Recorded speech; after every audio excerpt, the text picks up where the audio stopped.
HSC পরীক্ষার আইসিটিতে ভালো করতে হলে তোমাকে জ্ঞানমূলক প্রশ্নের পাশাপাশি অনুধাবনমূলক প্রশ্নতেও জোর দিতে হবে। গত ক্লাসে আমরা জ্ঞানমূলক প্রশ্নের একটা সাজেশন দিয়েছিলাম, আজকের ক্লাসে আমরা কিছু অনুধাবনমূলক প্রশ্ন সলভ করব। এবং আমি বলবো না যে এগুলো 100% কমন সাজেশন, কিন্তু যে কোনো বোর্ডে আসার মতো কিছু উপযোগী প্রশ্ন আমরা এই অনুধাবনমূলক প্রশ্নেই রেখেছি। তো যাদের ক্লাসটা লাগবে বা পিডিএফটা লাগবে তারা এক কথায় ক্লাসটা শেয়ার করে রাখো, আর আমি তোমাদেরকে 5 জন বা 10 জন বন্ধুকে মেনশন করে দিলে এইখানে কমেন্ট সেকশনে অবশ্যই এটা পিন করে দিয়ে দিব। প্রথম অধ্যায়ের যে অনুধাবনমূলক প্রশ্নগুলো আমাদের জানা থাকতে হবে। আমরা জানি যে ম্যাক্সিমামে আমরা এই টার্গেটেই থাকি যে প্রথম অধ্যায় এবং দ্বিতীয় অধ্যায় দুইটাতে থিওরিটিক্যাল নাম্বার আসে, নাম্বার লেখা যায়। এই জন্য আমরা দুইটা থেকে যে কোনোভাবে 3টা সৃজনশীল অ্যান্সার করতে চাই। সো এই 3টা সৃজনশীল অ্যান্সার করতে হলে অবশ্যই অনুধাবনমূলকগুলো তোমাকে দেখে যেতে হবে। বাকি 2টা সৃজনশীল হয়তো আমরা HTML থেকে একটা দিব, আর 3rd or 5th চ্যাপ্টার থেকে একটা দেওয়ার চেষ্টা করি। তো প্রথম অধ্যায়ের গুরুত্বপূর্ণ অনুধাবনমূলক প্রশ্নগুলো দেখো। নিম্ন তাপমাত্রার চিকিৎসা পদ্ধতি ব্যাখ্যা করো। তার মানে এখানে ক্রায়ো সার্জারির কথা বলছে। ক্রায়ো সার্জারির যে পদ্ধতিটা এটা আমরা ব্যাখ্যা করব, কিভাবে ক্রায়ো সার্জারি দিতে হয়, কত ডিগ্রি সেলসিয়াসে তাপমাত্রা এটা নিয়ে আসতে হয়, এবং অনেক বেশি শীতল তাপমাত্রা এটা রক্তপাতবিহীন একটা চিকিৎসা হয়। সো এটা আমরা 2 পৃষ্ঠায় খ নম্বর প্রশ্নটা, খ দাগের যে প্রশ্নটা, এটা আমরা 2 প্যারায় লেখার চেষ্টা করব। সো 2 প্যারা এটা তোমার ধরো যে 6-7 লাইন হতে পারে। সো লেখার তারতম্যের কারণে কারো ছোট বড় হবে, আমরা খুব সুন্দরভাবে গুছিয়ে লিখলে 2 এর মধ্যে 2 পাবো, ঠিক আছে। সো 2 নাম্বার জন্য আর কি কি পড়বো, ফার্স্ট চ্যাপ্টারে ভার্চুয়াল রিয়েলিটির ব্যাখ্যা করো।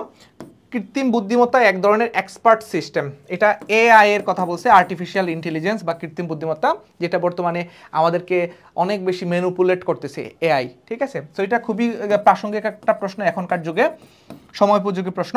আগামী বিশ্ব হবে ন্যানো টেকনোলজির বিশ্ব, ব্যাখ্যা করো। তো এই প্রশ্নগুলো তোমরা কলেজের পরীক্ষায় বা টেস্ট পরীক্ষায় পড়ে আসছো, আবার নতুন করে একটু রিভিশন দিবা।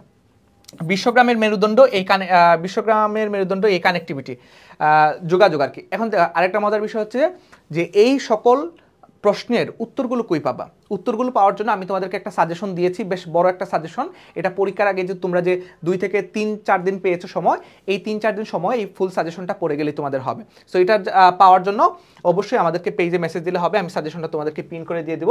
জাস্ট ক্লাসটা একটু শেয়ার করে রাখলেই হবে, বন্ধুদেরকে জানিয়ে দিবা। ব্যক্তি শনাক্তকরণের প্রযুক্তিটি ব্যাখ্যা করো। তো ব্যক্তি শনাক্তকরণের প্রযুক্তিটা হচ্ছে যে বায়োমেট্রিক্স। আমরা জানি যে কোনো অফিস আদালতে যখন কোনো কিছুর আমরা প্রবেশ করতে চাই, কিংবা নির্দিষ্ট কাজের ক্ষেত্রে অনেক ক্ষেত্রে আমাদের ফিঙ্গারপ্রিন্ট লাগে, বা ফেস রিকগনিশন, বা ভেইন ডিটেকশন, হ্যাঁ, তারপর তোমার হ্যান্ড জিওমেট্রি, হাতের তালুর যে রেখাগুলো পরীক্ষা করা, ঠিক আছে। সো এটা ব্যাখ্যা করবা। এখানে প্রযুক্তিটা নাম বলে নাই, তোমরা এটা নামটা মেনশন করে ব্যাখ্যা করবা 2 প্যারার মধ্যে। টেলিমেডিসিন এক ধরনের সেবা, ব্যাখ্যা করো। ঝুঁকিপূর্ণ কাজে রোবট ব্যবহৃত হয়। জেনেটিক ইঞ্জিনিয়ারিং মানুষের জন্য উপকারী। হ্যাকিং নৈতিকতা বিরোধী কর্মকাণ্ড, এটা আমরা এখানে খুব সুন্দরভাবে উল্লেখ করব, কেন আসলে এটা নীতি নৈতিকতা বিবর্জিত। বায়ো ইনফরমেটিক্স ব্যবহৃত ডেটা কি। সামাজিক যোগাযোগ মাধ্যম বলতে কি বোঝানো হয়। চিকিৎসা ক্ষেত্রে ন্যানো টেকনোলজির দিক এবং সুবিধা অসুবিধাগুলো ব্যবহার করতে হবে, উল্লেখ করতে হবে। তথ্য প্রযুক্তি নির্ভর বিশ্বই হচ্ছে বিশ্বগ্রাম, এটা খুবই গুরুত্বপূর্ণ একটা প্রশ্ন, এটা আমরা দেখে যাব। শ্রেণীকক্ষে তথ্য প্রযুক্তির ব্যবহার, ব্যাখ্যা করো। একটা পড়লে আরেকটা তুমি এমনিতেই পড়ে ফেলতে পারবা। দ্বিতীয় অধ্যায়ের মধ্যে মোবাইল ফোনে ডেটা ট্রান্সমিশন মোড, ব্যাখ্যা করো। ডেটা আদান প্রদান একই সময় সম্ভব। ডেটা ট্রান্সমিশন মোড এবং মেথড দুইটাই দেখব। আর এখানে স্যাটেলাইটে ব্যবহৃত ওয়েবগুলা আমরা একটু 3 স্টার দিয়ে পড়ব। ক্লাউড কম্পিউটিং ব্যাখ্যা করতে বলছে। ডেটা কমিউনিকেশন মডেমের ভূমিকা, ওয়াইফাই এবং ওয়াইম্যাক্সের পার্থক্যগুলো। তো পার্থক্যগুলো যখন লিখবা তখন 2-3টা পার্থক্য মেনশন করবা। ওয়াইফাই এবং ওয়াইম্যাক্সের প্রথমে অ্যাড্রেসটা দিব, ওয়াইফাই কি, তারপর ওয়াইম্যাক্স কি, তারপর ওয়াইফাই এবং ওয়াইম্যাক্সের যে মৌলিক পার্থক্যগুলো আমরা চেষ্টা করবো এগুলো প্যারা আকারে লেখার চেষ্টা করবো। বা তোমরা অনেকেই ছক আকারে লিখতে পারো, যে এদিক দিয়ে ওয়াইফাই, আবার এদিক দিয়ে ওয়াইম্যাক্স, ঠিক আছে। যখন কোনো কিছু আসবে এরকমভাবে আমরা প্যারাকারে লেখার চেষ্টা করব। ব্যান্ডউইথ কাকে বলে। হাবের চেয়ে সুইচ উত্তম। স্বয়ংক্রিয়ভাবে সফটওয়্যার রক্ষণাবেক্ষণ করা যায়, ব্যাখ্যা করো। এই প্রশ্নগুলো অনুধাবনের জন্য খুব বেশি গুরুত্বপূর্ণ, ঠিক আছে। এটা একটা স্ক্রিনশট নিতে পারো। দেখো তৃতীয় অধ্যায় সংখ্যা পদ্ধতি এবং ডিজিটাল ডিভাইসে দশমিক সংখ্যা পদ্ধতিকে কেন পজিশনাল সংখ্যা পদ্ধতি বলা হয় এটা আমাদের দেখতে হবে। বিসিডি কোড এবং বাইনারি কোডের মধ্যে পার্থক্য। 2-এর পরিপূরক বা টুস কমপ্লিমেন্ট যেগুলো আছে সেগুলো আমরা দেখে যাব। তারপরে এখানে যে আমাদের সার্বজনীন গেট, এগুলোর পাশাপাশি যে অনুধাবনমূলক প্রশ্ন আসে সেগুলো আমাদের দেখা থাকতে হবে। বাইনারি বিয়োগের কাজ যোগের মাধ্যমে করা সম্ভব, ব্যাখ্যা করো। এটা গুরুত্বপূর্ণ। যোগ বিয়োগ, বাইনারি যোগ বিয়োগ পদ্ধতিটা আমাদের জানা থাকতে হবে। 2-এর পরিপূরক ডিজিটাল বর্তনীকে সরল করে, খুবই গুরুত্বপূর্ণ একটা প্রশ্ন আমাদের দেখে যেতে হবে। কম্পিউটার কোন সংখ্যা পদ্ধতিতে কাজ করে, কম্পিউটার আসলে কোন সংখ্যা পদ্ধতিতে কাজ করে এটা আমরা দেখে যাব। এখানে এগুলোই। তারপর তৃতীয় অধ্যায়ের মধ্যে ফুল অ্যাডারের ব্লক চিত্র অঙ্কন করো, ফুল অ্যাডার হাফ অ্যাডারের। নর গেটের সকল ইনপুট একই হলে সেটি মৌলিক গেট হিসেবে কাজ করে। দেখো নর গেট আমরা জানি যে সার্বজনীন যে দুইটা গেট ন্যান্ড গেট এবং নর গেট, এই দুইটা গেটের মধ্যে বলছে যে নর গেটের সকল ইনপুট যদি একই হয় তাহলে সেটা মৌলিক গেট হিসেবে কাজ করে। এখানে আরেকটা প্রশ্ন আসতে পারে যে এন গেটের দিকগুলো তুমি ব্যাখ্যা করার জন্য বলা হইবে। ঠিক আছে, এটা আমরা একটু দেখে যাব। এনকোডার ডিজিটাল ডিভাইসের ব্যাপক ভূমিকা রাখে। ন্যান্ড গেট দিয়ে অর গেট বাস্তবায়ন করো। কম্পিউটারের ভাষাকে মানুষের বোধগম্য ভাষায় রূপান্তরের সার্কিটটি ব্যাখ্যা করতে বলছে।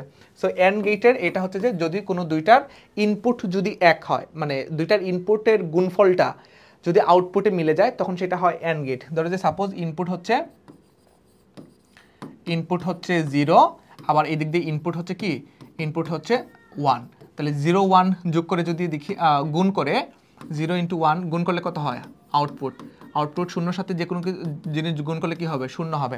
সো গুণফলটা যদি সমান হয় সেটা হয় এন্ড গেট। এগুলো তোমরা পড়েছো, আমি আসলে এক্সপার্টাইজ না এখানে, আমি ওই যে এইচএসসির পর মোটামুটি আর বেশি একটা পড়া হয় নাই। চতুর্থ অধ্যায়ের ক্ষেত্রে হোস্টিং কেন প্রয়োজন লিখতে হবে। HTML কেস সেন্সিটিভ ভাষা নয়, ব্যাখ্যা করো। ওয়েব পেজের সাথে ব্রাউজারের সম্পর্ক, সো সম্পর্কগুলো তোমরা সুন্দরভাবে উপস্থাপন করবা যে ওয়েব পেজ এবং ব্রাউজার এদের মধ্যকার পারস্পরিক সম্পর্ক। যেহেতু 2 দাগের প্রশ্ন, খ দাগের প্রশ্ন, আমরা চেষ্টা করব যে 2টা 3টা পার্থক্য, সুবিধা অসুবিধা, বৈশিষ্ট্য যেটাই আসবে না কেন 2 থেকে 3টা পয়েন্ট আমরা অ্যাড করব। ওয়েবসাইট এবং ওয়েব পেজ এক নয়, ব্যাখ্যা করো। 2টা কেন এক নয়, তুমি এটা আলাদাভাবে রো আকারেও লিখতে পারো, আবার তুমি এরকমভাবে ধারাবাহিকভাবে লিখে যেতে পারো line by line. IP address থেকে ডোমেইন নেম ব্যবহার সুবিধাজনক, ব্যাখ্যা করো। ওয়েব পেজে হাইপারলিংক একটা গুরুত্বপূর্ণ উপাদান কেন নয়। HTML এর গুরুত্ব, এটা গুরুত্বপূর্ণ, সুবিধাটাও দেখে ফেলবা। পঞ্চম অধ্যায় আমরা একটু দেখি। পঞ্চম অধ্যায় আমাদের খুবই কঠিন মনে হয়। এটার মধ্যে আমরা দেখব চলক তৈরির নিয়ম কানুনগুলো। চলক তৈরির নিয়ম কানুনগুলো আমরা 3 স্টার দিলাম। তোমরা এটার একটা স্ক্রিনশট নাও, for loop, while loop, do while loop এবং হোয়াইল লুপ স্টেটমেন্টের মধ্যে পার্থক্যগুলো লিখো। এটা এখানে গুরুত্বপূর্ণ। ফর লুপ, হোয়াইল লুপ এবং ডো হোয়াইল লুপ, এগুলোর পার্থক্য, সাদৃশ্য, বৈসাদৃশ্য, বৈশিষ্ট্যগুলো দেখে ফেলবো আমরা।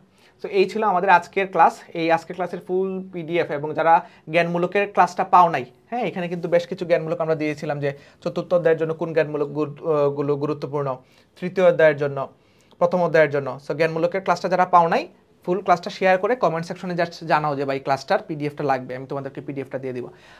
আশা করব যে তোমাদের ICT পরীক্ষা অনেক অনেক বেশি ভালো হবে এবং তোমরা যে প্ল্যানটা করে যাচ্ছ যে ICTতে আমাদের 50 নাম্বারের সিকিউ প্রশ্ন, ওয়েট একটা মিনিট, 50 নাম্বারের সিকিউ প্রশ্ন, এই 50 নাম্বারের সিকিউ প্রশ্নের মধ্যে 5 নাম্বার হচ্ছে তোমার কমপক্ষে 16 নাম্বার পেতে হবে। তুমি টার্গেট রাখবা যে 5টা সৃজনশীল লিখে আসবা। প্রথম অধ্যায়ে তুমি চেষ্টা করবা প্রথম অধ্যায় থেকে একটা লেখার জন্য একটা সৃজনশীল, দ্বিতীয় অধ্যায় থেকে টপোলজি এবং ডেটা ট্রান্সমিশন মোড এবং মেথড থেকে 2টা আসতে পারে, সো 2টা সৃজনশীলই তুমি লেখার চেষ্টা করবা। চতুর্থ অধ্যায় থেকে HTML ওয়েব পেজ তৈরি, তারপর তোমার ধরো যে হাইপারলিংক, তারপর লিস্ট, টেবিল, এগুলো বসানো থেকে তুমি চেষ্টা করবা একটা দেওয়ার জন্য। আর তৃতীয় অথবা পঞ্চমের 2টা ফ্রেজ থেকে একটা দেওয়ার চেষ্টা করবা। 5টাই আনসার করে দিয়ে আসবা ইনশাল্লাহ। এবং এখানে 16 মার্কস না, আমাদের টার্গেট থাকবে যাতে আমরা 40+ নাম্বার বা 40 নাম্বার যাতে আমরা পেতে পারি। আর MCQর ক্ষেত্রে জোর দেবা, MCQর সাজেশনও আমি দিয়েছি, যারা পাও নাই আমাকে মেসেজ দিও পেজে। MCQর মধ্যে আমাদের বেশিরভাগ স্টুডেন্ট ফেল করে। এই MCQ 25 মার্কসের মধ্যে তোমার কমপক্ষে 8 মার্কস পেতে হবে। আর প্র্যাকটিক্যালে তোমরা কত জানো, প্র্যাকটিক্যালে 25 নাম্বার, 25-এর মধ্যে নর্মালি কলেজগুলোতে 24-25, ভালো করতে পারলে 25-এ দিব বা 20 আপ নাম্বার তোমরা পাবা। সো এই ছিল ফুল ICTর সাজেশন, অনুধাবনমূলকের সাজেশন, ঠিক আছে। তো সবার পরীক্ষা ভালো হোক, সবার জন্য শুভকামনা রইল। আল্লাহ হাফেজ।